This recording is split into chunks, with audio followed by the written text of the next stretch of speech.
The story লাইন্সের সমস্ত শ্রোতাদের কথা মাথায় রেখে আমরা ভিন্ন স্বাদের গল্প পাঠ করে থাকি। গল্পের রোমাঞ্চকর আবহাওয়া বা প্লট তৈরির খাতিরেই লেখক বা লেখিকারা কল্পনাপ্রসূত ভাবধারার প্রতিফলন ঘটিয়ে থাকেন তাদের সাদা কাগজে, যার সাথে বাস্তবের কোনো মিল থাকলেও তা সম্পূর্ণই অনিচ্ছাকৃত এবং কাকতালীয়। আজ আপনাদের জন্য অগ্র অধিকারীর লেখা রক্তপিশাচ দ্বিতীয় তথা অন্তিম পর্ব। গল্পের প্রথম পর্বে বর্ণিত রুদ্রদমন রায়চৌধুরী একজন ভূত বিশেষজ্ঞ হিসাবে পরিচিত। নিকুঞ্জপুর গ্রামে হঠাৎই রক্তপিশাচের উপদ্রব শুরু হওয়ায় রুদ্রদমন পৌঁছায় গ্রামের প্রাইমারি শিক্ষক ভবানীবাবুর বাড়িতে। ইতিমধ্যেই ভবানীবাবুর ছাত্র শীতল এবং তারই স্কুলের পিয়ন প্রবীরের মৃত্যু হয় এবং ভবানীবাবুর বাড়ির চাকর হরিপদ পড়ে সেই রক্তপিশাচের কবলে। ভবানীবাবুর আশঙ্কা খুব শীঘ্রই রক্তপিশাচ হানা দেবে তাদের বাড়িতে এবং সেই কারণেই রুদ্রদমন রাতে ভবানীবাবুর পাশের ঘরে আশ্রয় নেয় এবং রাতে সে শুনতে পায় এক অদ্ভুত শব্দ। গল্প পাঠে দীপম, অন্যান্য চরিত্রে প্রিয়া, শ্রীমতী সাথী, দীপম এবং চয়ন। শব্দগ্রহণ, আবহ এবং স্পেশাল এফেক্টসে চয়ন। শুরু হচ্ছে আজকের গল্প রক্তপিশাচ দ্বিতীয় পর্ব।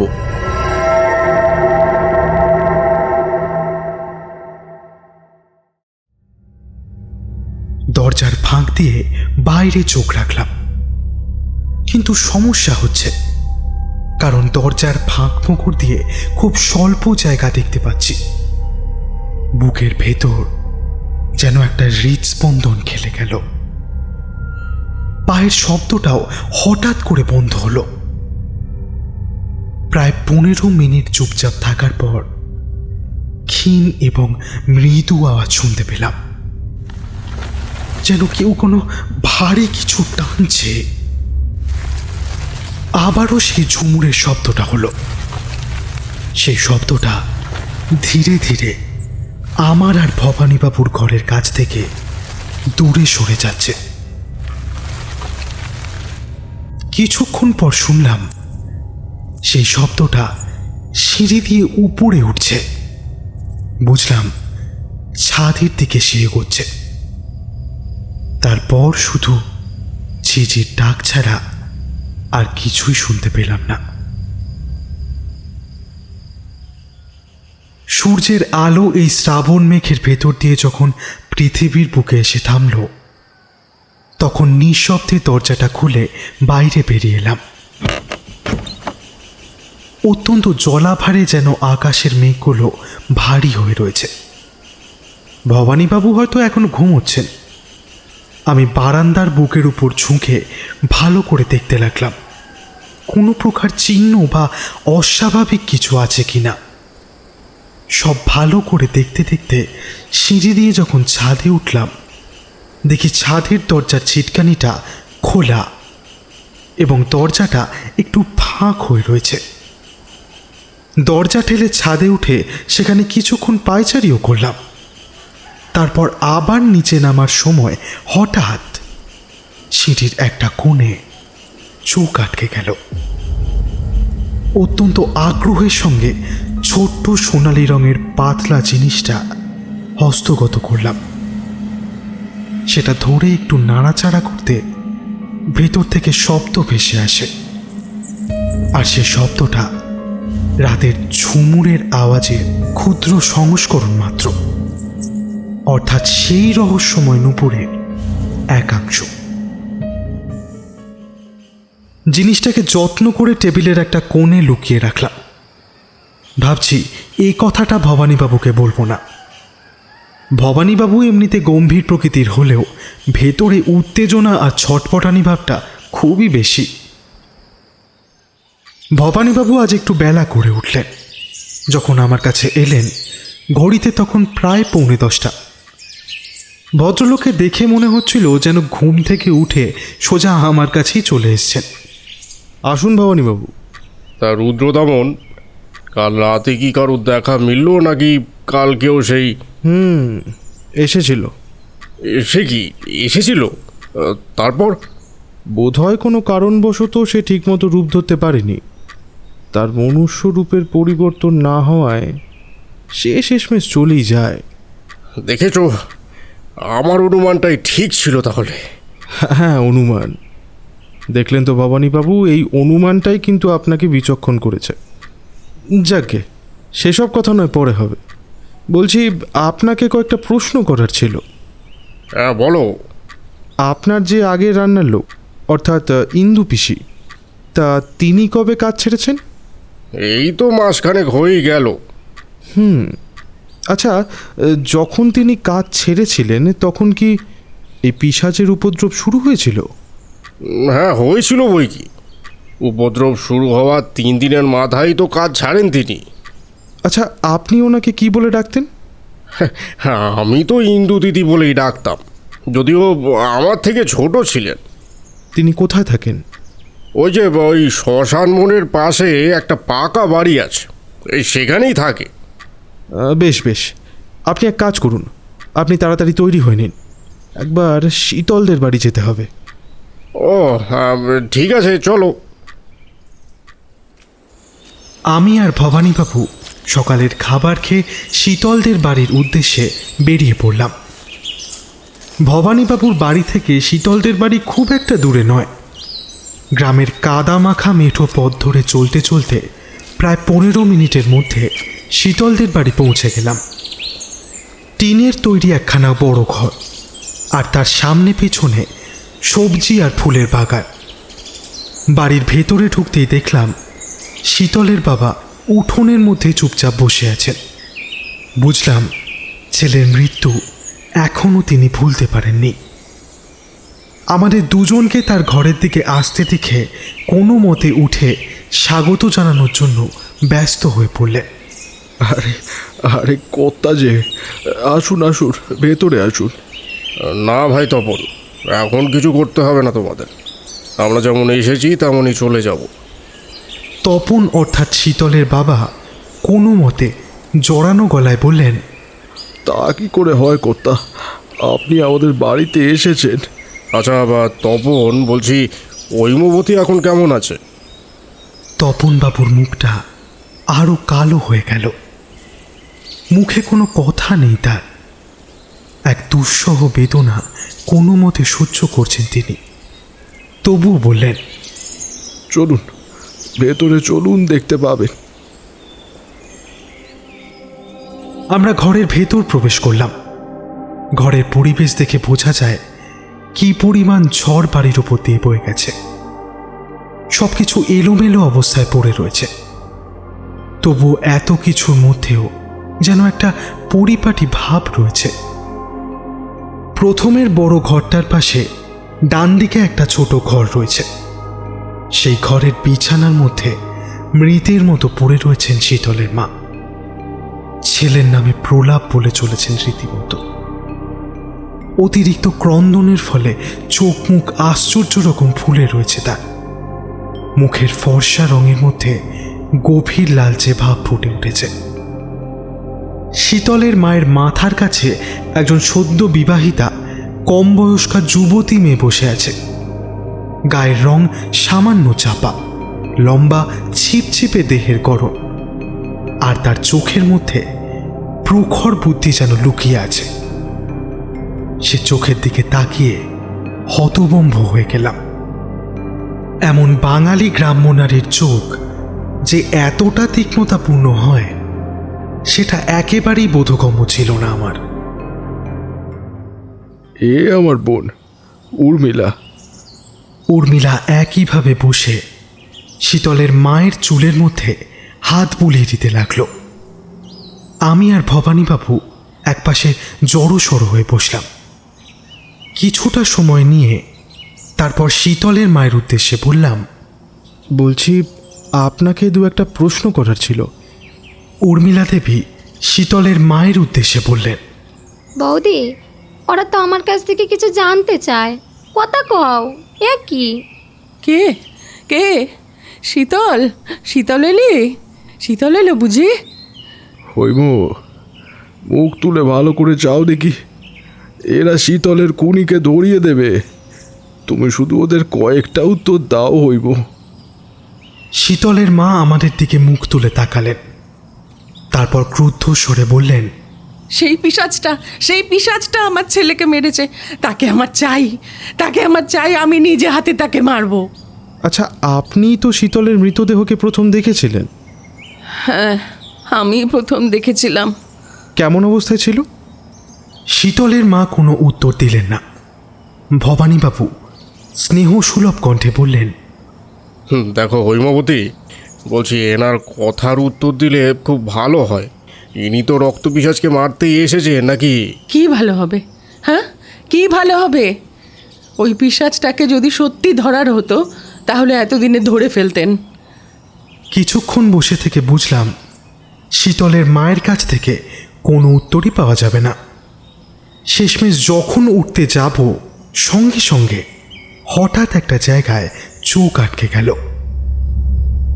উর্মিলার পায়ের মধ্যে চকচক করছে সোনালি রঙের নূপুর। পাশের একটা টেবিলের ওপর ভর্তি জলের গ্লাস রাখা ছিল। অত্যন্ত বিনয়ের সঙ্গে বললাম, বলছি উর্মিলা দেবী ভীষণ তেষ্টা পেয়েছে, একটু জল হবে? উর্মিলা দেবী উঠে গিয়ে সেই জলের গ্লাসটা নিয়ে এগিয়ে এসে আমার হাতে দিলেন। জল তো খেলাম ঠিকই, কিন্তু আমার কানে তার পায়ের ঝুমুরের শব্দটাই ঘুরপাক খেতে লাগলো। শিউরে উঠলাম। রাতে যে ঝুমুরের আওয়াজ শুনেছি তার সাথে এর প্রায় সম্পূর্ণ মিল। চোখটা যথাসম্ভব নিচে নামিয়ে রাখলাম, যাতে উর্মিলা দেবী আমার চোখের ভাষা বুঝতে না পারে। অনেক ধন্যবাদ। এরপর তপনবাবুর দিকে ফিরে বললাম, তপনবাবু, চলুন, আপনার থেকেই না হয় উত্তরগুলো জানা যাক। বাড়ি থেকে বাইরে বেরোতেই পাশের একটা বাঁশঝাড় চোখে পড়ল। তপনবাবু সেখানে এগিয়ে গিয়ে একটা নিচু জায়গা দেখিয়ে বললেন,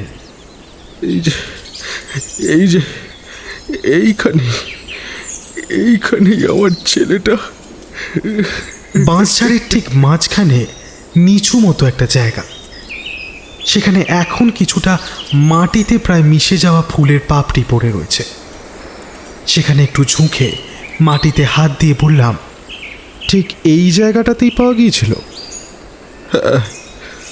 ওই বুড় চিৎকারে সব ফেলে ছুটে এলাম।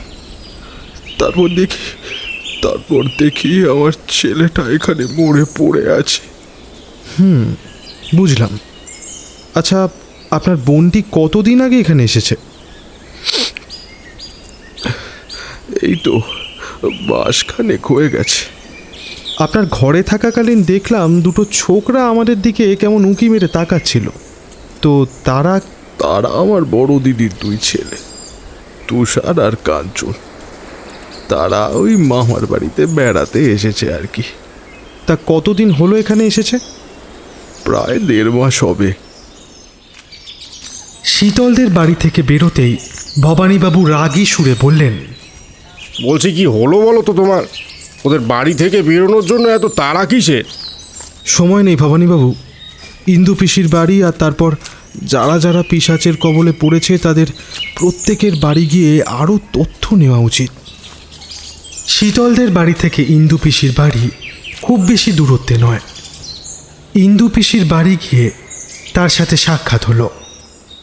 বয়স 55-র কাছাকাছি, ফর্সা রং, লম্বায় প্রায় ভবানীবাবুর সমান। রক্ত পিশাচের রহস্য সমাধান করতে এসেছি শুনে তিনি বললেন, তা বাচ্চা বয়স কত? আমার 27 বছর। ও বাবা, এতটুকু বয়সে সে নাকি পিশাচটারে মারবে? কথা শেষ হবার পর যখন ইন্দু পিসির ঘর থেকে বের হব, তখন দেখলাম তার ঘরের ছোট কাঠের টেবিলের ওপর একজোড়া সোনার নূপুর পড়ে রয়েছে। আচ্ছা, এই নূপুরটা কার? ওটা আমারই, এখন আর পড়ি না, আমার স্বামী আমারে দিয়েছিল। একটা সূত্র পেয়েও রহস্যে এখনো ব্যাকুল হয়ে আছি। তবে বিস্ময় হচ্ছে এই যে গত 2 দিনে কেউ রক্তপিশাচের কবলে পড়েনি। সেটা কি মানুষের সচেতনতা নাকি রক্তপিশাচের কোনো দুর্বলতা, তা ঠিক বুঝতে পারলাম না। বাড়ি ফেরার পর সেই নূপুরের টুকরোটা নিয়ে সেটাকে ঘুরিয়ে ফিরিয়ে অনেকবার পর্যবেক্ষণ করতে লাগলাম। এখন আমার মনে কয়েকটা নামের দল ভিড় করেছে। এই সন্দেহের তালিকা থেকে তাদেরকে বাদ দেওয়া মুশকিল, কারণ তাদের হাব ভাব অত্যন্ত অদ্ভুত ঠেকছে আমার কাছে।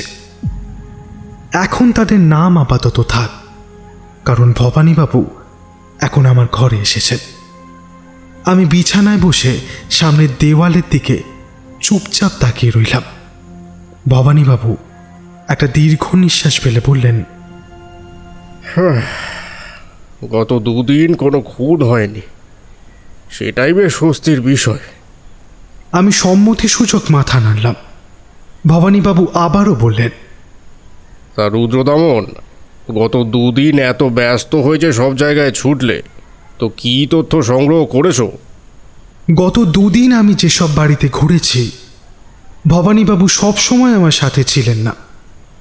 আমাকে শুধু পথ বলে দিতেন বা আমার সাথে ভোলাকে পাঠিয়ে দিতেন।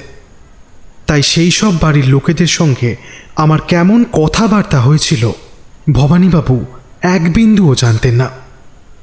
কিছুটা সংগ্রহ করেছি, কিন্তু আচ্ছা ভবানীবাবু, আপনার কি ধারণা, মানে রক্তপিশাচ পুরুষ নাকি মহিলা? এই কথাটা তো ভাবিনি, তবে পুরুষ বলেই তো মনে হয়। কি কারণে আপনার এটা মনে হয়? অমন শক্তিশালী জানোয়ার কি নারী দেহে সয়? না ভাই, অন্তত ওটা তো মানতেই হয়। যতই হোক না কেন, স্ত্রীলোকের মধ্যে এমন পাশবিক ক্ষমতা একেবারেই বেমানা। কথার যুক্তি আছে বটে। আচ্ছা, কারোর প্রতি সন্দেহ হয় আপনার? খুবই কঠিন প্রশ্ন। এত মানুষের মধ্যে কাকেই বা সন্দেহ করা যায় বলো তো? সেদিন বিকেলে আকাশের কালো মেঘ কিছুটা পিছু হটল। এরপর সাদা মেঘের আগমন ঘটল। সেই সব সাদা মেঘের পেছনে অত্যন্ত আবছা লাল আভা প্রকাশিত হচ্ছিল। সূর্যের মৃতপ্রায় সোনালি আলো সামনের খোলা মাঠের পাশে জটপাকা গাছের সবুজ বাহুতে গিয়ে পড়ছিল। সেই দৃশ্য দেখতে দেখতে একাই ছাদের মধ্যে পায়চারি করছিলাম। ছাদের একটা কোণে যে ছোট্ট মতো ঘর রয়েছে, সেটা অবশ্য প্রথম থেকেই খেয়াল করেছি, কিন্তু তার ভেতরে যায়নি কখনো। দরজায় তালা ঝুলছে, তবে ঘরের একটি মাত্র জানলা যে খোলা, সেটা বুঝতে বাকি রইল না। ঘরের ভেতরের অন্ধকার আমাকে দারুণভাবে কৌতূহলী করছিল। ধীর পায়ে সেখানে এগিয়ে গেলাম। হাত বাড়িয়ে জানলাটায় মৃদু ধাক্কা দিতেই সেটা খুলে গেল। সঙ্গে সঙ্গে ভেতর থেকে জমে থাকা ভ্যাপসা বাতাস আমার দেহ ঘেঁষে বেরিয়ে এলো।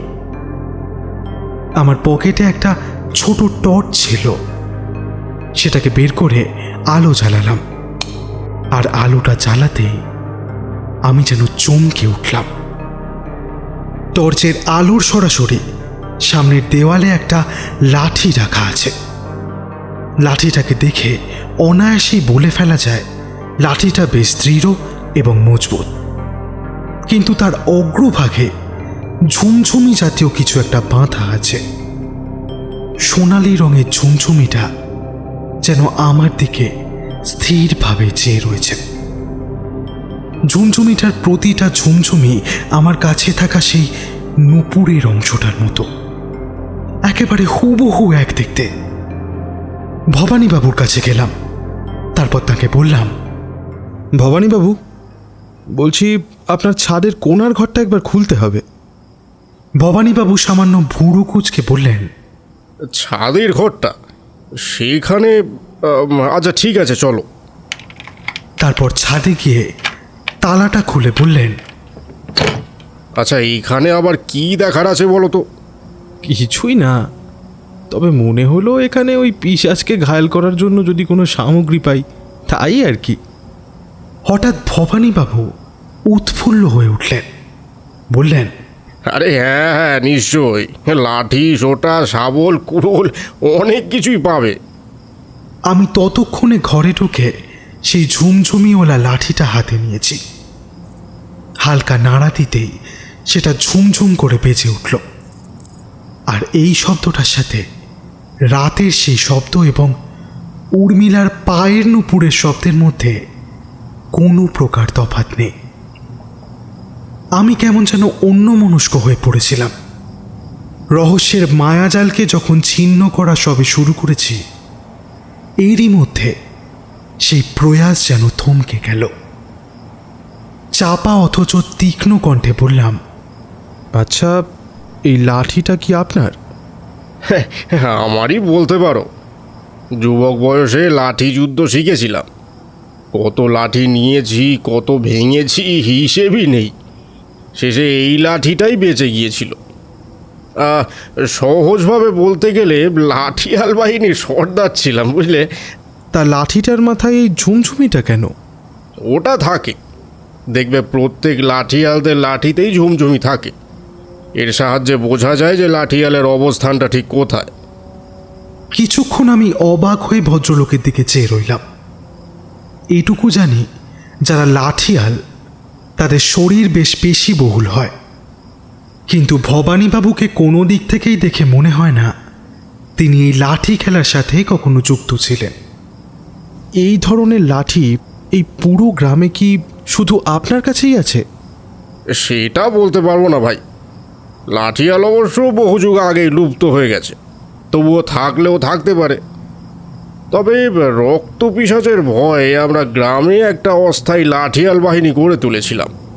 তাদের প্রত্যেকের কাছে অবশ্য এমন ঝুমঝুমি সহ লাঠি ছিল। তার মানে এমন লাঠি আরও অনেকের কাছেই আছে, তাই তো? সে বলতে পারো। বুঝলাম সন্দেহের তালিকা ধীরে ধীরে দীর্ঘ হচ্ছে। সন্ধেবেলায় বারান্দায় বেতের ইজি চেয়ারের ওপর বসে রয়েছি। আমাকে এরকম নিরীহের মতো বসে থাকতে দেখে ভবানীবাবু বললেন, কি রুদ্রবাবু, এমনভাবে দুঃখীর মতো বসে আছো কেন? ভবানীবাবুর কথাতে আমার যেন চমক ভাঙল। সামলে নিয়ে বললাম, না না, ওই আর কি। রুদ্রদামন, বেশি রাত করে বাইরে থেকো না। কখন কি ঘটবে সে তো আর বলা যায় না। দুদিন না এবার রক্ত পিশাচ এলো, কিন্তু তা বলে যে আজও আসবে না তার তো কোনো মানে নেই। যাও যাও, ভেতরে যাও। ভবানীবাবুর কথায় আমি মাথা নেড়ে সম্মতি জানালাম। শেষে আর দু চারটে কথা বলে ভদ্রলোক নিজের ঘরে গিয়ে দরজাটা বন্ধ করে দিলেন। আমি আবারও নির্বিকারে বসে রইলাম। মৃদু মন্দ মধুর হাওয়া বইছে, খুবই কোমল তার স্পর্শ, আর সেই স্পর্শে আমার মনে তন্দ্রার আবির্ভাব হলো। আর এই তন্দ্রা ধীরে ধীরে আমার দু চোখের পাতাকে একত্রে বেঁধে ফেলল। ঘুমটা যখন ভাঙল, দেখলাম একমাত্র চাঁদের আলো ছাড়া আর কোনো আলোই নেই। বুঝলাম লোডশেডিং হয়েছে। চাঁদটা আকাশের কোণে হেলে গেছে। চেয়ার ছেড়ে উঠে দাঁড়ালাম। প্রাণ ভরে বার কয়েক শ্বাস নিয়ে সবেমাত্র ঘরে ঢুকতে যাব, ঠিক এমন সময় শুনলাম আবারও সেই শব্দ। সঙ্গে সঙ্গে আমার হৃৎপিণ্ড যেন লাফিয়ে উঠল। গলা শুকিয়ে কাঠ হয়ে গেল। নিজের জায়গা থেকে এক বিন্দুও নড়তে পারলাম না। এমন ঘটনার প্রত্যাশা আমি করিনি। শব্দটা আবারও হলো। তীক্ষ্ণ ভয়ার্ত দৃষ্টিতে চেয়ে রইলাম। সামান্য চাঁদের আলো, আর তার আশেপাশে নিকষ কালো অন্ধকার, যেন নরকের দেওয়াল এইগুলো। বুকের ঘন ঘন ধূপকুনি ভালোভাবেই টের পাচ্ছি। আবারও সেই শব্দটা হলো। হঠাৎ দূরে কোথাও শেয়াল ডেকে উঠল, তার সাথে নিশাচরের কিছু কর্কশ শব্দ। আরও কয়েকবার যখন নুপুরের শব্দটা হলো, তখনই বুঝতে পারলাম এইবার শব্দটা সিঁড়ি দিয়ে উপরে উঠে আসছে। এই সুযোগে তাড়াতাড়ি গিয়ে ঘরে ঢুকে একটা কাঠের জীর্ণ আলমারির মধ্যে গা ঢাকা দিলাম।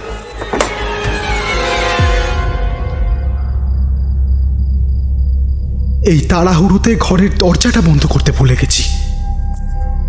ইতিমধ্যে সে বারান্দায় পদার্পণ করেছে। এখন অনায়াসেই সে ঘরে ঢুকতে পারবে। তীব্র বিভীষিকায় আমার সর্বাঙ্গ কেঁপে উঠছিল বারবার। সে রক্তপিশাচ এই দিকেই আসছে। তার সামনে পড়লে যে নির্ঘাত মৃত্যুর সম্মুখীন হব তার বলার রাখে না। বারান্দায় যে চাঁদের আলো পড়েছে তার মধ্যেই সেই পিশাচের কালো ছায়া দেখতে পেলাম, কিন্তু সে ছায়া মানুষের মতো। বিস্ফারিত চোখে দেখলাম সেই কালো মূর্তি আমারই ঘরের দিকে এগিয়ে আসছে। প্রায় 2 মিনিট এভাবে কাটার পর দেখলাম আমার ঘরের দরজার সামনে সে দাঁড়িয়ে আছে। এ যে এক নারী মূর্তি। দীর্ঘ কুঞ্চিত কেশ হাওয়ায় উঠছে, এলোমেলো শাড়ির আঁচলগুলো ছড়িয়ে আছে তার গায়ে। কেমন একটা আঁশটে উৎকট গন্ধে ঘরটা ভরে গেছে। এবার সেই মূর্তি আমার ঘরে পদার্পণ করল। কি বিকট, কি ঝলসানোময় চাহনি সে চোখের, যেন সব নিমেষেই ধ্বংস করে দেবে। তার উগ্র আগুনের তাপে সবকিছু যেন দাউ দাউ করে এখনই চলে শেষ হয়ে যাবে। সেই জ্বলন্ত চোখ দুটো এদিক সেদিক ক্রমাগত ঘুরতে লাগলো। সেই রহস্যময় মূর্তির হাবভাব থেকে বুঝতে পারলাম অন্ধকারে তার দেখতে কোনো কষ্ট হয় না। আমার বুঝতে কোনো অসুবিধে হলো না এই সেই রক্তপিশাচ। কিন্তু কোথায় গেল তার সেই ভীষণ রূপ? কোথায় গেল সেই পাশবিক হিংস্রতা? সে যেন সহজভাবে আমার ঘরটা ঘুরে ঘুরে দেখতে লাগলো। কিছুক্ষণ ধরে কি যেন খুঁজছিল সে। প্রায় অনেকক্ষণ এভাবেই কেটে গেল। তারপর যখন ভোর হতে মাত্র 1 ঘন্টা বাকি, তখন দেখলাম সেই মূর্তি হঠাৎই ঘর থেকে বেরিয়ে গেল।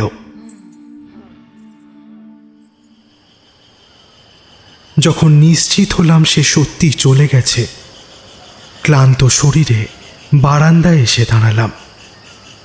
নিষ্পলক আকাশ যেন স্থির দৃষ্টিতে বিস্মিত হয়ে আমার দিকেই তাকিয়ে আছে। সূর্যের আলো পৃথিবীর বুকে এসে থামতেই মনটা কেমন প্রফুল্ল গুঞ্জনে ভরে উঠল। গভীর রাতের আতঙ্কগুলো কোথায় যেন চাপা পড়ে গেল। সূর্যের অরুণ আলো সামনের গাছের মাথায় এসে পড়েছে। ঘরের মধ্যে কোমল সোনালি আলো চারপাশকে উদ্ভাসিত করে দিয়েছে। বারান্দা ত্যাগ করে যখন আমার ঘরে পৌঁছালাম, অমনি আবারও সেই ভয়, সেই আতঙ্ক আমায় গ্রাস করল। বিছানার ঠিক পাশের টেবিলে, অর্থাৎ যে টেবিলটায় আমার ডায়েরি, নীল কভারের খাতা আর সেই রহস্যময় ঝুমঝুমিটা ছিল, সেগুলো সব উধাও হয়ে গেছে। আমি পাগলের মতো আমার ডায়েরিটা খুঁজতে লাগলাম। না, নেই, কোথাও নেই। সেই ঝুমঝুমিটাও নেই। বুঝলাম গতকাল রাতে সেই অজ্ঞাত অতিথি আমার মতলবের কথা সবটাই বুঝে গিয়েছে। সেই খাতা আর ডায়েরিতে আমি সন্দেহভাজনদের নাম লিখে রেখেছিলাম। কেন সন্দেহ করছি সেসব কারণও লিখে রেখেছিলাম। এগুলো সেই পিশাচের হাতে পড়লে মারাত্মক সর্বনাশ। এসব ভাবতে ভাবতেই হঠাৎ আমার মাথার মধ্যে একটা শব্দ খেলে গেল। আর সেই শব্দটা হলো গুপ্তচর। এই বাড়িতেই তার গুপ্তচর রয়েছে। গুপ্তচর মারফত খবর পেয়ে সে এসেছে এখানে। হঠাৎই জানলার পাশ থেকে একটা গোঙানির শব্দ কানে ভেসে এলো। দ্রুত সিঁড়ি দিয়ে নেমে বাড়ির পিছনের দিকটায় যাব, এমন সময় ভবানীবাবু এসে জিজ্ঞেস করলেন, এ কি রুদ্রদমন, কোথায় যাচ্ছ এত সকালে? সবই বলবো, আপনি এখন চলুন। সে কি, কোথায়? বাড়ির পেছন দিকে। আরে বাড়ির পেছনে কি আছে বলবে তো? গুপ্তচর ভবানীবাবু, গুপ্তচর। গুপ্তচর? প্রতিটা প্রাণী তার শত্রুর গতিবিধির ওপর নজর রাখতে ভালোবাসে, এটাও একেবারে তাই। সেই পিশাচের একজন চেলা এখানে আস্তানা গেড়েছিল। সেই পিশাচের আকার ইঙ্গিতে ওঠা বসা করত, এমনকি আমাদের ডায়েরি খাতাপত্র ঘেটে ঘেটে দেখতেও বটে। ভবানীবাবু, আমার মূল্যবান খাতা বা ডায়েরি গেলেও আমার একটা উদ্দেশ্য সফল হয়েছে। যাই হোক, চলুন এখন। কিন্তু এ বাড়িতে কেই বা গুপ্তচর বৃত্তি করবে? আগে চলুন, তারপর দেখতে পাবেন। আমি আর ভবানীবাবু বাড়ির পিছনের দিকটায় গেলাম। একটা ছোট মতো ঝোপ থেকে চাপা গোঙানির শব্দ হচ্ছে। ভবানীবাবু চকিত মুখে আমার দিকে তাকালেন। তার প্রশ্নময় চোখের দৃষ্টিতে যেন গভীর আশঙ্কার ভাব। নিজেই দেখে নিন। কিছুটা এগোতেই সেই মানুষটিকে দেখে ভবানীবাবু পাথর হয়ে গেলেন। যেন কোনো রূপকথার জাদুকাঠি স্পর্শে চোখের নিমেষে জীবন্ত অবস্থায় পাথর হয়ে গিয়েছেন তিনি। ভবানীবাবুর মুখ থেকে অস্ফুটে বেরিয়ে এলো, ভোলা, এই শেষমেশ তুই? রক্তাক্ত অবস্থায় ভোলা সেখানে পড়ে রয়েছে। তার কাঁধের অনেকটা মাংস খোপলানো, তার ডান হাতে গভীর ক্ষতচিহ্ন, কাঁধ আর বুক চিরে ফেলা হয়েছে। তার এখনো প্রাণ আছে ঠিকই, কিন্তু সেই প্রাণ বেশিক্ষণ আর থাকবে না, তা বোঝাই যাচ্ছে। তার মুখের কাছে ঝুঁকে বললাম, তোমার মৃত্যুর আর বেশি দেরি নেই ভোলা। মরবার আগে অন্তত একটা উপকার করে যাও। দেখলাম ভোলার মুখ উজ্জ্বল হয়ে গেল, যেন এ কথার জন্যই অপেক্ষা করছিল এতক্ষণ। এই রক্তপিশাচ আসলে কে? বলো, বলো, তার মানব রূপ কি? ভোলা, ভোলা, বলো। ভোলার সর্বাঙ্গ কাঁপছে। অত্যন্ত কষ্টের সঙ্গে ভাঙা গলায় সে দুটো শব্দ পড়ল। সেটা বুঝতে প্রথমে বেশ কষ্ট হলো, শেষে বুঝলাম ভোলার কথাটির অর্থ হলো সীমা হব।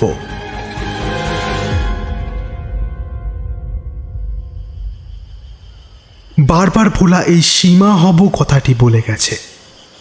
এমনকি মৃত্যুর আগেও এই কথাটা বারবার উচ্চারণ করেছিল সে। ভোলার এ কথার মানে যে কি সেটা বুঝতে পারলাম না। ভোলা যে মারা গেছে সে খবর বাইরে প্রচার হলো না। ভবানীবাবু বলেছিলেন তিনি লাশটার ব্যবস্থা করবেন, এবং কি ব্যবস্থা করলেন সেটাও জানতে পারলাম না। বেলার দিকে ভবানীবাবু আমার ঘরে এলেন। ঘরে ঢুকেই তিনি আমায় জিজ্ঞেস করলেন, এই যে রুদ্রবাবু, তুমি না বলেছিলে যে তোমার উদ্দেশ্য সফল হয়েছে? তা সেটা কি একটু খোলসা করে বলবে? আপনি হয়তো খেয়াল করতেন না, আপনার এবং আমার ঘরের খাতাপত্র সামান্য অগোছালো হয়ে থাকতো।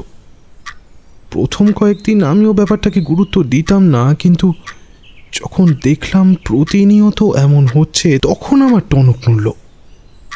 যখনই আমি অনুপস্থিত থাকি তখনই এমনটা হচ্ছে। এই ধারণাটা আরও বদ্ধমূল হলো যেদিন দেখলাম ডায়েরির 237 নম্বর পাতায় আমার কলমটা গুঁজে রাখার পরেও পরে যখন ঘরে ঢুকলাম ডায়েরি খুলে দেখি 230 নম্বর পাতায় কলমটা গোঁজা আছে। তারপর গত দুদিন যখন আমি ভোলার সাথে বেরিয়েছিলাম, তারপর বাড়ি ফেরার পরেই দেখতাম যে সব কিছু ঠিক জায়গাতেই আছে, এক চুলও নড়েনি। অর্থাৎ যখন ভোলা বাড়িতে থাকতো না তখন এসব কিছুই হতো না। মনে মনে ভোলার প্রতি কিছুটা সন্দেহ হয়েছিল, কিন্তু তার হাবাগোবা মুখে বুদ্ধিমানের কোনো ছাপ ছিল না। তাই জন্যই তেমনভাবে সন্দেহ করিনি। ভেবেছিলাম এমন মুখচোরা নিরীহ লোকটা আবার এসব কেন করবে, কিন্তু আমার সমস্ত সন্দেহ আজই দূর হয়ে গেল। ধীরে ধীরে ভবানীবাবুকে সমস্ত কথা খুলে বললাম, প্রথম থেকে শেষ পর্যন্ত। যা গোপন করে রেখেছিলাম সবই বলেছি ভদ্রলোককে। সে সাথে ক্ষমাও চেয়ে নিয়েছি। ভদ্রলোক একটু হলেও ক্ষুণ্ণ হয়েছেন আমার উপর। ভবানীবাবু তার ক্ষুণ্ণ ভাব চাপা দিয়ে বললেন, তা বা আমাদের সামনে করণীয় এখন কি? করণীয় অনেক কিছুই আছে ভবানীবাবু, সেসব না হয় বলবো। সীমা হব বলা এর সাহায্যে কি বোঝাতে চেয়েছে? এই শব্দের মধ্যে কি কিছু লুকিয়ে আছে, নাকি রক্তপিশাচের কোনো গোপন আস্তানার সন্ধান আছে এতে? সকাল 11টার দিকে আমি আর ভবানীবাবু একটু বের হলাম গ্রামের কেমন অবস্থা সেটা দেখার জন্য। লোকজনের সাহস কিছুটা বেড়েছে হয়তো। এই 2-1 দিনের মধ্যে পিশাচের বিশেষ খবর তারা পায়নি। আমরাও তাদের চিন্তিত করতে চাইলাম না। আমরা যখন হাঁটছি তখন হঠাৎ আমার গায়ে ভারী কোনো বস্তু এসে পড়ল। চমকে উঠলাম। ভবানীবাবু থমকে গেলেন। সঙ্গে সঙ্গে পাশ ফিরে দেখলাম একটা লোক চোখের নিমেষে ঘরবাড়ির ফাঁক দিয়ে জঙ্গলের মধ্যে দ্রুত অদৃশ্য হয়ে গেল। ভবানীবাবু চেঁচিয়ে উঠলেন। আরে কেউ এই সঙ্গে সঙ্গে ভবানীবাবুর হাত পা চেপে ধরে চোখের ইশারায় বুঝিয়ে দিলাম যে লোকটা বিপজ্জনক নয়। আর এখন আশেপাশের লোকেদের চিন্তিত না করাই ভালো। যে জিনিসটা আমাকে ছোঁড়া হয়েছিল সেটা মোটা চামড়া দিয়ে বাঁধানো একটা ডায়েরি। তবে সেটা আমার সেই হারিয়ে যাওয়া ডায়েরি নয়। ডায়েরির উপরে লেখা রয়েছে অংশুমান, ইংরেজিতে লেখা। ডায়েরির পাতা উল্টাতেই বাংলা ইংরেজি মিলিয়ে অনেকগুলো লেখা ভেসে উঠল। ডায়েরির প্রথম পাতার উপরে একটা ছবি লাগানো আছে। ছবির নিচে লেখা অংশুমান।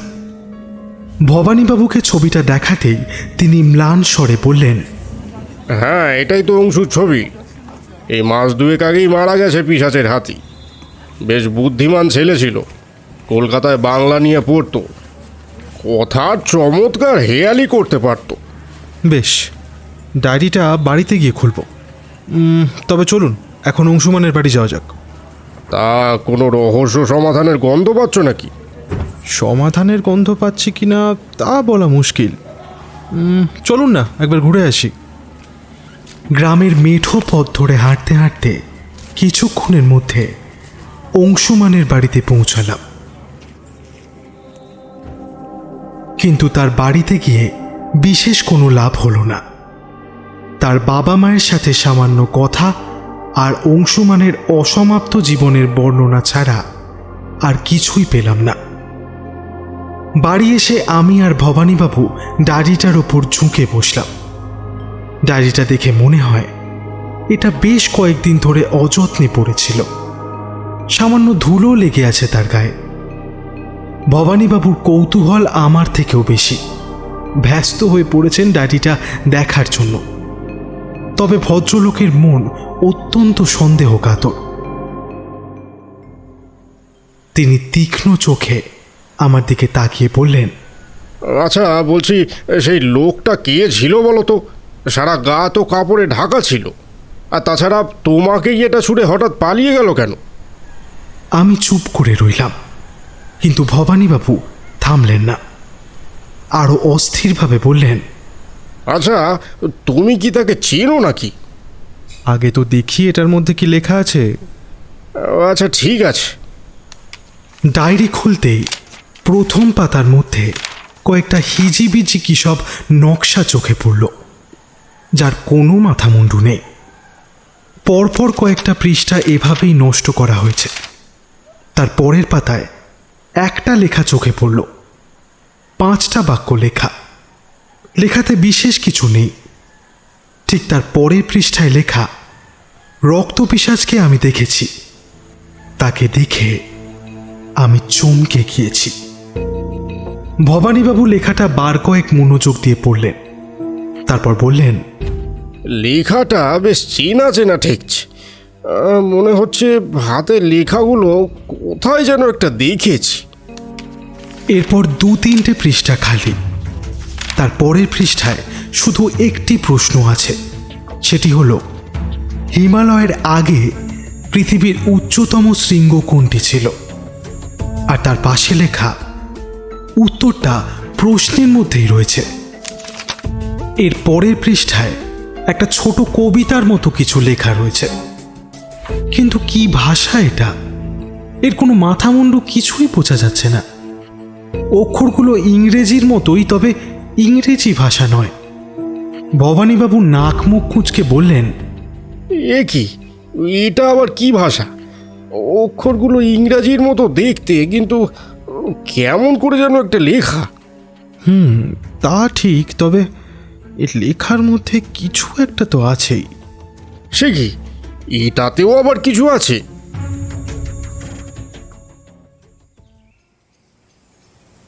দুপুরবেলা এ নিয়ে আমি আর ভবানীবাবু নানা আলোচনা করলাম।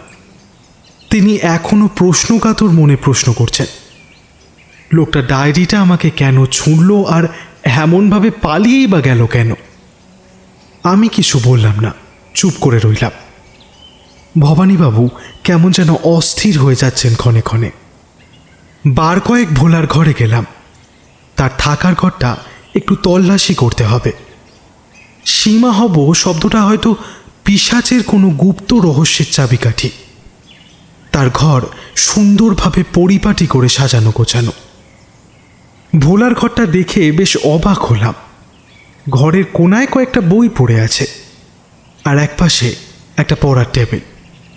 ভবানীবাবু আমার জিজ্ঞাসু মনের প্রশ্ন বুঝতে পারলেন, বললেন, ভোলা লেখাপড়া জানতো, সাহিত্য নিয়ে তার একটু উৎসাহ ছিল বটে, তবে এ নিয়ে এত মাথা ঘামাতে দেখিনি তাকে।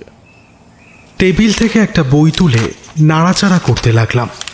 বললাম, আচ্ছা ভবানীবাবু, ভোলা আপনার কাছেই এসেছিল কেন? ভবানীবাবু নিরুত্তর হয়ে রইলেন। এ প্রশ্নের উত্তরটা ওনার জানা নেই।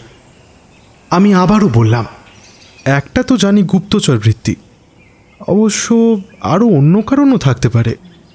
আরও কারণ কীরকম? সেটাই তো খুঁজতে হবে ভবানীবাবু। এই বলে ভবানীবাবুর কাছে এগিয়ে এসে তার সামনে একটা গল্পের বইয়ের পৃষ্ঠা তুলে ধরলাম। ভবানীবাবু কিছুক্ষণ বোকার মতো চেয়ে থাকলেন, বললেন, কি হলো? অত মনোযোগ দিয়ে কি দেখছো? দেখুন ভালো করে কি লেখা আছে। ভবানীবাবু চশমাটা বাঁ হাতে তর্জনী দিয়ে সামান্য ঠেলে বইটা হাতে নিলেন। কিছুক্ষণ মনোযোগ দিয়ে পড়লেনও। সেখানে লেখা রয়েছে, ভবানী উপাধ্যায়ের কাছেই কি আছে, সে কি এর জন্য আপাতত কেউ সন্দেহ করবে না, তবে আসল কি তো উর্মিলার কাছে আছে। এসব কি গো, এর মাথা মুন্ডু তো কিছুই বুঝতে পারলাম না। ভবানীবাবু, এর মানে হলো ব্ল্যাক ডেভিল, মানে? উর্মিলা। রহস্য রুদ্রদামন, সব রহস্য। তা তো বটেই, যদি আমার ধারণা ঠিক হয়। ভবানীবাবু, আসুন তো আমার সাথে। হঠাৎ কি মনে হতে ভবানীবাবুকে সঙ্গে নিয়ে আমার ঘরে এলাম। সেই অংশুমানের ডায়েরিটা হাতে তুলে নিয়ে সেই আজব লেখাটা বের করলাম। তারপর সে লেখাটা খুলে আয়নার সামনে তুলে ধরলাম। ভবানীবাবুকে বললাম, মিরার রাইটিং বলে কিছু শুনেছেন? হ্যাঁ, শুনেছি বটে। ভবানীবাবু, এদিকে আসুন, আমার পাশে দাঁড়ান তো দেখি। দেখুন তো লেখাটা পড়তে পারেন কি না। ভদ্রলোক কয়েক মুহূর্ত স্থির চোখে আয়নার দিকে তাকিয়ে রইলেন। তারপর হঠাৎ লাফিয়ে উঠে বললেন, চমৎকার! এ তো একটা কবিতা, ইংরেজি অক্ষরের বাংলা কবিতা। উফ, এমনভাবে লেখা হয়েছে বুঝতেই পারিনি। না ভবানীবাবু, এটা কবিতা নয়, এটা হলো একটা ধাঁধা। সে কি ধাঁধা? আপনি বলেছিলেন না অংশুমান কথার হেঁয়ালি করতে ভালোবাসতো, সেটা খানিকটা এমনই। আচ্ছা দাঁড়ান, ধাঁধাটা পড়ছি, শুনুন তবে। হিমালয় শৃঙ্গের তুষারের প্রাণে হঠাৎ কাঞ্চন আসে মাতৃসম মনে, অগ্রকে করে ধ্বংস দিল যে তল, সেখানে অবস্থিত হয় সকল ভূমণ্ডল। হঠাৎ পাথর খসে ভাঙে শেষ দিক, পৌষ মাঘের ছোঁয়া লাগে ওই দিক বিদিক। ইন্দ্রের বজ্র ওই ভাঙে মধ্যখান, এর ফলে সৃষ্টি হয় আচার ব্যবহার। কি ভবানীবাবু, কিছু বুঝতে পারলেন? চমৎকার ধাঁধা। ধাঁধাটা তো শুনলাম, কিন্তু এর সমাধান মহা জটিল। তবে এই ধাঁধার মধ্যে আবার কি আছে? পিশাচ যে আসলে কে সেটা এই ধাঁধাতেই দেওয়া আছে। একটু বুদ্ধি ব্যবহার করুন, তাহলেই বুঝতে পারবেন যে তিহির ইতিমধ্যেই কিন্তু নিশানা বরাবর চলে গেছে। আমি জানি আপনার মনে এখন প্রশ্ন হলো এই মিরর রাইটিং লেখার দরকার কী ছিল, এবং ধাঁধাটাই বা কেন লিখল? সহজভাবে লিখলেও তো হতো। আসলে ভবানীবাবু, রক্ত পিশাচ কিন্তু অনেক চালাক এবং বুদ্ধিমান। সে যাতে বুঝতে না পারে এই জন্যই এমনভাবে লেখা। তা তুমি কি বুঝেছো যে এই পিশাচ আসলে কে? অবশ্যই, এবং জানি সে এখন কোথায় আছে। সে কি, কে সে? ধৈর্য ধরুন, ধীরে ধীরে সব জানতে পারবেন। তবে ধাঁধাতে তো তুষার কাঞ্চনের নাম আছে। এখানে অংশুমান আর একটা প্রশ্ন লিখেছিল, হিমালয়ের আগে পৃথিবীর উচ্চতম শৃঙ্গ কোনটি ছিল? উত্তরটা প্রশ্নের মধ্যেই আছে, কিন্তু বুদ্ধি প্রয়োগ ছাড়া এ কাজ হবে না। এই ধাঁধার উত্তরও তাই। তাহলে এখন কি করতে হবে? সম্মিলিত জনশক্তি লাগবে। ভবানীবাবু চলুন, আমাদের এক্ষুনি বেরোতে হবে। সারা বিকেল আমরা গ্রামে ঘুরে লোক জড়ো করে তাদের কি করণীয় সব বুঝিয়ে দিলাম। যে যা পেরেছে লাঠি সোটা জোগাড় করে নিয়েছে, আর হই হুল্লোড় করে সকলে একটা মশাল বানিয়েছে। কচিকাচারা খুব আগ্রহের সঙ্গে ছুটোছুটি করে এসব কর্মকাণ্ড দেখছে। সবাই এক জায়গায় জড়ো হয়ে যেন অশুভ শক্তিবোধের অপেক্ষা করছে। আমাদের গন্তব্য এখন শীতলদের বাড়ি। শীতলদের বাড়িতেই যে সে পিশাচের অবস্থান, আমার সে বিষয়ে সন্দেহ নেই। আজকে রাতে সারা পৃথিবীতে পূর্ণিমা নামবে। এই পূর্ণিমার রাতে সেই রক্ত পিশাচের পথ অবধারিত। ক্রমে বিকেলের শেষ লগ্ন চলে এলো। আকাশ গোলাপি আভায় ভরে গেল। সমস্ত লোকেদের নিয়ে 4টে দলে বিভক্ত করলাম। প্রত্যেক দলের সাহসী ব্যক্তিকে দলের নেতা হিসেবে মনোনীত করলাম। তারপর তাদের উদ্দেশ্যে বললাম, আপনারা শীতলদের বাড়ির পেছনটায় জঙ্গলের মধ্যে লুকিয়ে থাকবেন। আপনারা সেখানে এখনই চলে যাবেন। সাবধান, কোনো রকম কোনো শব্দ করবেন না। আমি আর ভবানীবাবু পরে ঢুকব। সেখানে পৌঁছানো মাত্রই আমি শব্দ সংকেত করে আপনাদের ইশারা করব। আপনারা সঙ্গে সঙ্গে মশাল জ্বালিয়ে সেখানে ঢুকে পড়বেন। মনে রাখবেন, চরম মুহূর্তের সময় ভয় পেলে চলবে না। আপনাদের প্রত্যেককে বলছি, মানসিকভাবে প্রস্তুত হন। 4টে দল তাদের দলনেতাদের অনুসরণ করে চলে গেল। সন্ধ্যা নামার পর আমরা অপেক্ষায় রয়ে গেলাম। বাকি যে লোকগুলো অবশিষ্ট ছিল তাদের গ্রামের পাহাড়ে পাঠিয়ে দিলাম। ভবানীবাবু কিছুটা কম্পিত গলায় বললেন, বলছিলাম যে আমাদের সাথে 2-3 জন থাকলে ভালো হতো না? এভাবে শুধু দুজনে যাওয়াটা কি ঠিক হবে? দুরু দুরু বুক নিয়ে পা বাড়ালাম শীতলদের বাড়ির উদ্দেশ্যে। রাস্তায় ধুলো উঠছে হু হু করে। আশেপাশের পরিবেশটা যেন এক অজানা আতঙ্কে জড়সড় হয়ে আছে। মনে হলো মৃত্যুপুরী দিয়ে হেঁটে চলেছি আমরা। হাওয়া বইছে ঠিকই, কিন্তু পাতার শব্দগুলো শোনা যাচ্ছে না। সব যেন বোবা হয়ে গেছে। শীতলদের বাড়ি যখন পৌঁছালাম, দেখলাম সে বাড়িটা যেন অন্য জায়গার থেকে একটু বেশি অন্ধকার। টর্চ একটা সাথে ছিল, সেটা জ্বালিয়ে কোমরের ছুরিটায় হাতে স্পর্শ দিয়ে বাড়িটার কাছে এগিয়ে যেতে লাগলাম। বাড়িটা যেন অতৃপ্ত আত্মাদের ভারে জরাজীর্ণ হয়ে গেছে। বাড়ির ভেতরে যে কেউ নেই সেটা বুঝতে পারছি। ভবানীবাবু ইতিমধ্যে আমার কাঁধ চেপে ধরলেন। ভদ্রলোকের হাত ভয়ে ঠান্ডা হয়ে গেছে। দরজার কাছে গিয়ে সেটাতে ঠেলা দিতেই মৃদু শব্দ করে সেটা খুলে গেল। ভেতর থেকে একটা আষ্টে গন্ধ ভেসে এলো। ঘরের মেঝেতে টর্চের আলো পড়তেই চমকে উঠলাম। রক্তের বন্যা বয়ে যাচ্ছে। এরপর যা দৃশ্য দেখলাম তার জন্য আগে থেকেই প্রস্তুত ছিলাম। সামনে একটা ছিন্ন ভিন্ন দেহ পড়ে আছে। তার গলাটা বীভৎসভাবে কাটা রয়েছে, আর তার কাছে সেই রক্ত পিশাচ নিঃশব্দে বসে আমার চোখের দিকে ভয়ঙ্কর দৃষ্টিতে তাকিয়ে সেই মানুষটির মাংস খাচ্ছে। বুঝতে বাকি রইল না এই দেহ শীতলের বাবার, অর্থাৎ সে শীতলের বাবাকেও সত্য খুন করেছে। পাশের ঘরে দেখতে পেলাম তুষার আর কাঞ্চনের নিথর দেহ পড়ে আছে।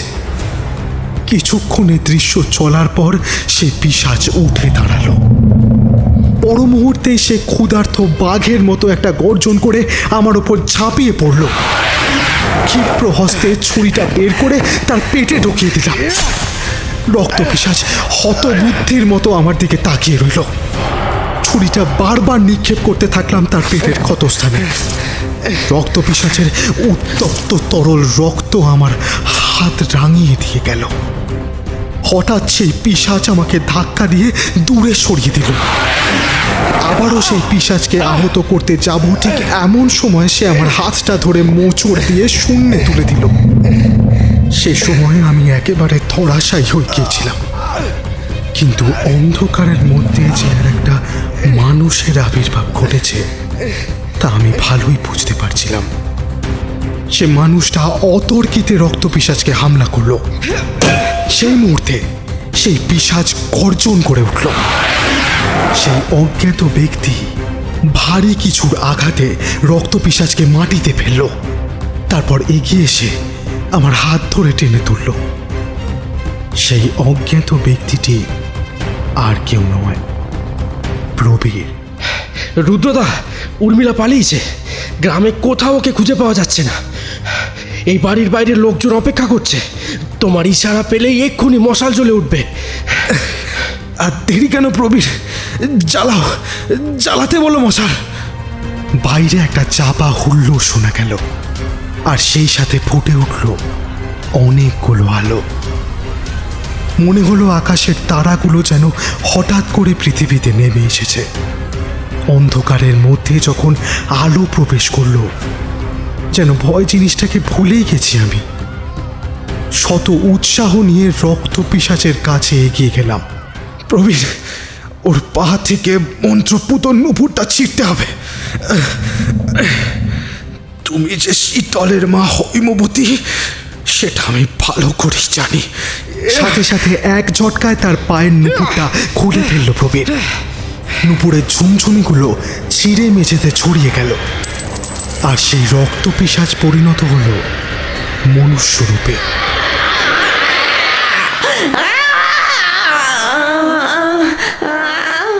মানুষে রূপান্তরিত হলেও তার চোখ দুটো লাল ভাটার মতো জলজল করছে।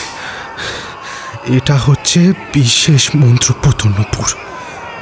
যারা এই পিশাচ বিদ্যায় দক্ষ তারা এই নূপুরটা পায়ে দিলেই পিশাচে পরিণত হবে।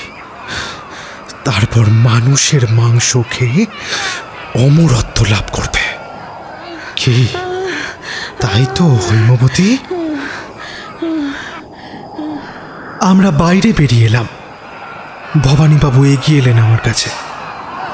মাথা ফেটে যে রক্ত বুক পর্যন্ত নেমে এসেছে খেয়ালই করলাম না। এরপর উন্মত্ত জনতা সমস্ত মশালগুলো নিয়ে নিক্ষেপ করলো বাড়ির দিকে। চোখের নিমেষে বাড়িটায় আগুন ধরে গেল, আর ভেতর থেকে একটা আর্ত চিৎকার ভেসে আসতে লাগলো। আকাশের চাঁদ যেন এই দৃশ্য দেখার জন্য ঝুঁকে রয়েছে। গাছের পাতাগুলো আন্দোলিত হলো মন্থর আনন্দে। সেই নূপুরটা বের করে আগুনে নিক্ষেপ করলাম।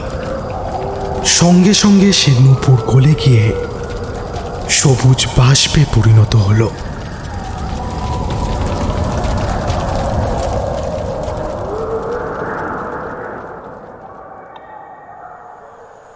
ভবানীবাবুর বৈঠকখানায় আমি আর ভবানীবাবু বসেছিলাম।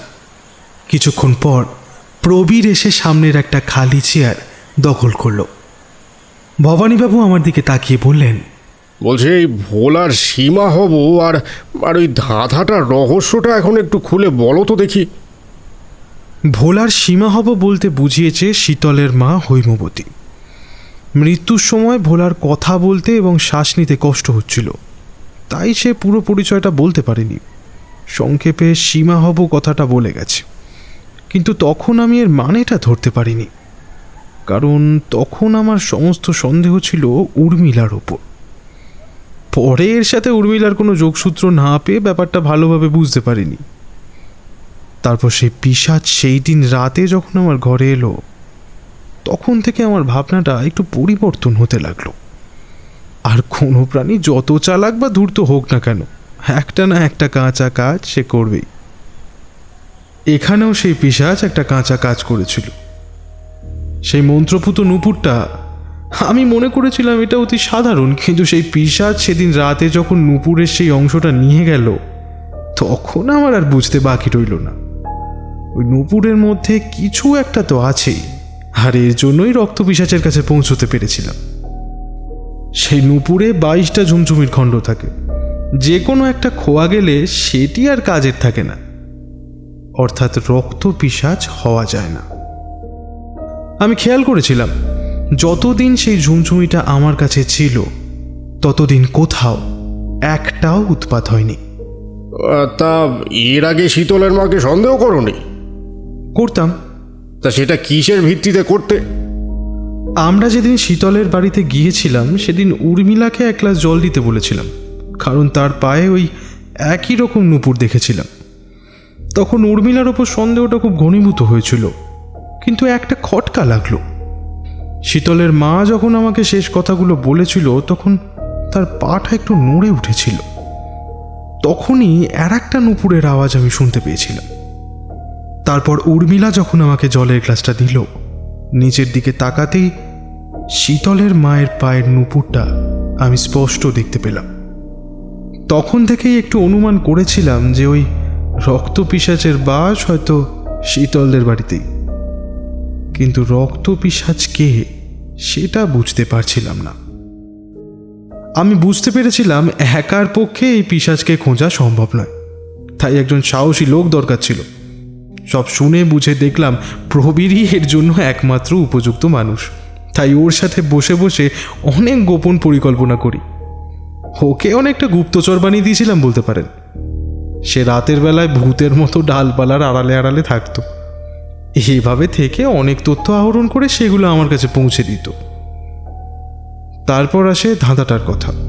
ওটা আসলে অংশুমানের লেখা নয় ভবানীবাবু, ওটা প্রবীরেরই হাতের লেখা ছিল, আর ধাঁধাটা তারই মস্তিষ্ক প্রসূত ছিল বলতে পারে।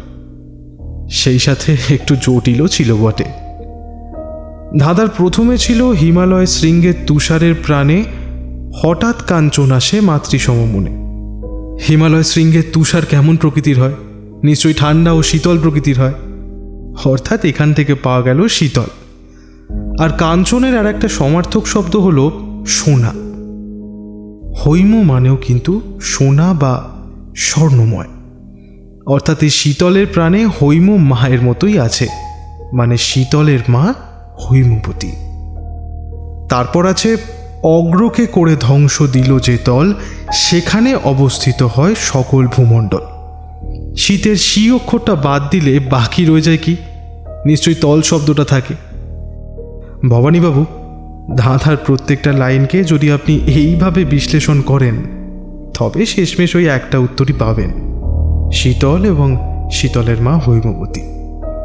আসলে ভবানীবাবু, এই কি কথার অর্থ হলো চাবি, কোনো গুপ্ত রহস্যের চাবিকাঠি।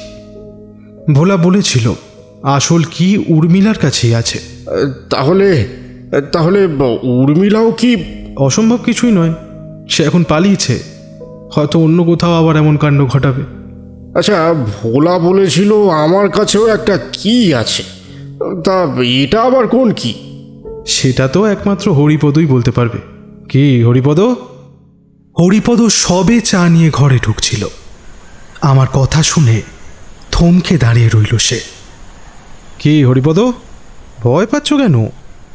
ভবানীবাবু, এটাই হচ্ছে সেই কি, অর্থাৎ আর একটা চাবি। একে যদি চাবির মতো কাজে লাগাতে পারেন তাহলে দরজা খুলে উর্মিলার কাছে পৌঁছে যেতে পারবেন। আর হরিপদ, কি ভেবেছিলে তোমার অভিনয়, নাটক, মিথ্যে কথা, নকল ক্ষত এসব আমি কিছুই বুঝিনি? প্রথম দিন থেকেই বুঝে গিয়েছিলাম হরিপদ যে তুমি সুবিধের লোক নও, আর আমাদের এত তাড়াতাড়ি মরার ইচ্ছেও নেই। তুমি যে চায়ে বিষ মিশিয়ে এনেছো সেটাও আমি জানি। প্রবীর, হরিপদকে বেঁধে ফেলো।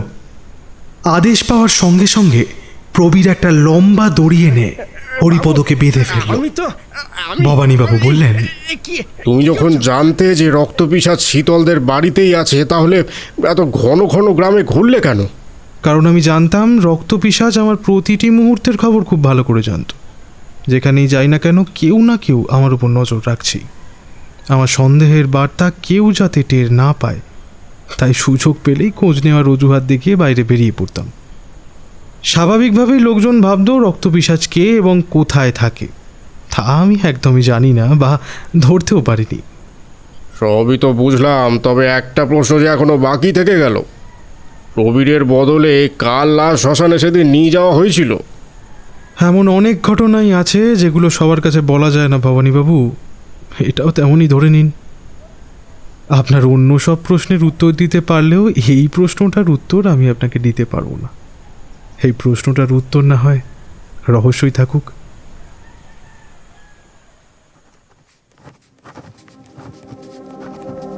নিকুঞ্জপুরের রক্তপিশাচকে মারতে পারলেও উর্মিলা কিন্তু পালিয়েছে। আশা করি তার অনুচর হরিপদর কাছ থেকে কিছু জানা গেলেও যেতে পারে। এই ঘটনায় গ্রামের মানুষ তাদের বহু প্রিয়জনকে হারিয়েছে, যাদের ফিরে পাওয়া কখনোই সম্ভব নয়। এই নিকুঞ্জপুরের অভিজ্ঞতা আমার ডায়েরির পাতার সাথে সাথে আমার স্মৃতির পাতাতেও বিশেষভাবে জায়গা করে নিয়েছে। আজ বড্ড ক্লান্ত লাগছে, ডায়েরি লেখা এখানেই থাক।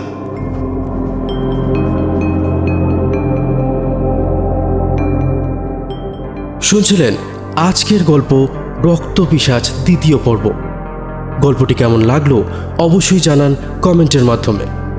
আপনাদের অনুপ্রেরণা আমাদের পথ আরও সুদূর প্রসারী করবে। আগামী সপ্তাহে আরও একটি নতুন গল্প নিয়ে হাজির হব আমরা।